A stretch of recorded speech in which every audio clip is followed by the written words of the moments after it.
So in a question like this, basically they don't expect you to solve the question. They're just trying to understand how do you think.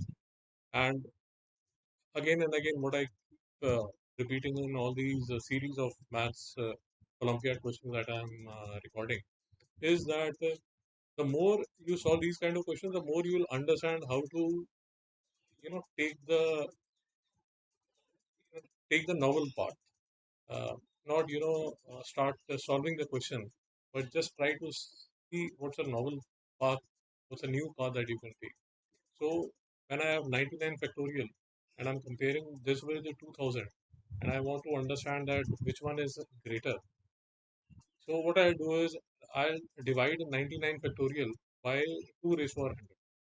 Then I write 99 factorial like this: 99 into 98 into 97 96 till 1.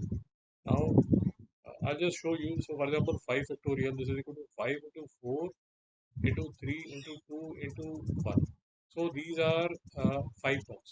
So, similarly, when you take 99 factorial till 1, there will be 99 terms would be there. And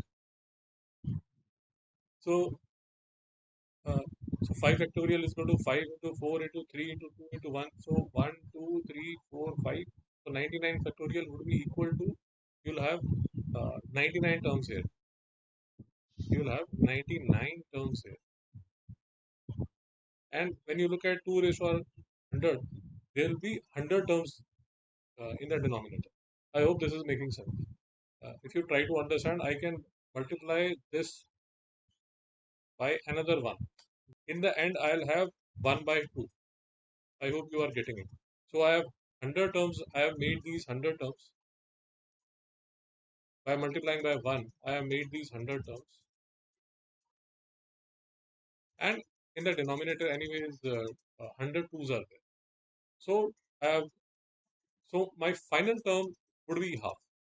But then there is another interesting thing which is happening. The interesting thing that is happening is, so for example, you look at the first term, you look at the second term, you look at the third term, you look at the fourth term. So this will be a very, very big number.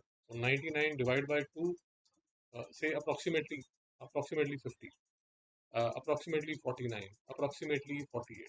So you can imagine that if we leave half aside, if we leave half aside, still if we are taking big numbers, we are multiplying and finally we'll get a big number. Then you half it, of course it will be a big number. So the conclusion that we draw is the conclusion that we draw is that 99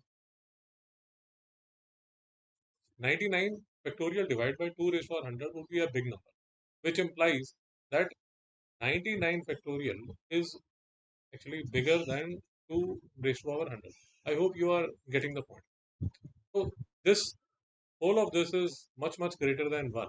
So therefore 99 factorial is much greater than 2 raised to power 100. So out of these two, my bigger number would be 99. So that is what I was trying to tell you, that in questions like these, when we do more and more questions like these, we get more and more uh, ideas on how to tackle these kind of questions.